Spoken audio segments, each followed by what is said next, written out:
வாங்க டிஃபனுக்கும் சாப்பாடுக்கும் தகுந்த ஒரு கருவேப்பிலை சட்னி செஞ்சு காட்ட போகிறேன். கருவேப்பிலை பாருங்கள், ஃப்ரெஷ்ஷாக எங்கள் மரத்துலேருந்து எடுத்தது. இந்த மாதிரி கொஞ்சம் கொழுந்தா, கடையில் வாங்கும்போது உங்களுக்கு கொழுந்தா வர பார்ட் மட்டும் எடுத்து இந்த மாதிரி அரைச்சிக்கோங்க. ரொம்ப முத்தலாக இருந்தால் நாராக இருக்கும். உங்களுக்கு எந்த அளவுக்கு வேணுமோ அந்த அளவுக்கு போட்டுக்கோங்க. அடுத்து பார்த்தீங்கன்னா கருப்பு உளுந்து எடுத்துருக்குறேன். இது 2 ஸ்பூன்னா, கடலப்பருப்பு 1 ஸ்பூன் அந்த அளவு எடுத்துக்கோங்க. சின்ன வெங்காயம் உங்களுக்கு விருப்பம் இருந்தால் சேர்த்துக்கோங்க, ரொம்ப கம்மியாக சேர்த்துக்கோங்க. அடுத்து புளி, அதுக்கடுத்து தேங்காய் வந்து ஒரு 2 சில்லு அளவுக்கு எடுத்துக்கோங்க. அதுக்கடுத்தது காரத்துக்கு பார்த்தீங்கன்னா 2 வரமிளகாய், மிளகு ஒரு 10 மிளகு, இஞ்சி இந்த சைஸில் ஒரு துண்டு. பாருங்க, கடாயில் எண்ணெய் ஊற்றி எண்ணெய் காய்ஞ்சிருச்சு. இப்போ உளுந்து போட்டுக்கலாம். ஓரளவுக்கு வறுபட்டோன்னா கடலப்பருப்பு போட்டுக்கலாம். கடலப்பருப்பு பாதி வறுபட்டதுக்கப்புறம் நாம் ஒவ்வொன்றா சேர்த்துக்கலாங்க. வரமிளகாய் மற்ற எடுத்து வச்சதெல்லாம் போட்டுடலாம். இதுலேயே புளியை போட்டுடலாங்க. இந்த ஸ்டேஜில் சின்ன வெங்காயம், கருவேப்பிலையும் தேங்காயும், கருவேப்பிலை போட்டதுக்கப்புறம் தேங்காய் போட்டு பண்ணிக்கலாம். ஃபைனலாக பெருங்காயத்தூள் போட்டுக்கலாம். கட்டி பெருங்காயம் இருந்தால் ஃபஸ்ட்டே போட்டுக்கணும். ஓமம் பாருங்கள், இந்த அளவுக்கு தான் எடுத்துருக்குறேன். இது செரிமானத்தை கொடுக்குங்க நல்லா. இப்போ இந்த சட்னிக்கு தேவையான உப்பு கொஞ்சம் போட்டுட்டுங்க.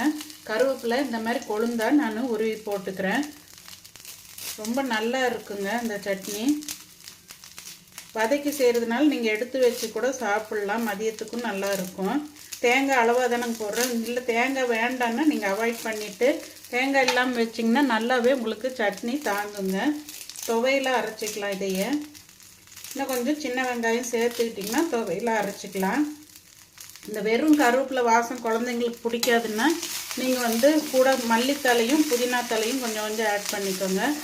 இப்போ ஸ்டவ்வை ஆஃப் பண்ணிட்டிங்கன்னா அந்த ஹீட்லேயே, கடாய் ஹீட்லேயே இது வதங்கிடும்.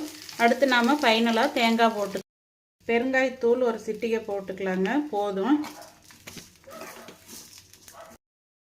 பாருங்கள், சட்னி ரெடி ஆகிடுச்சு. இது கருப்பு உளுந்து சேர்த்ததுனால இந்த அளவுக்கு தான் க்ரீன் வருங்க.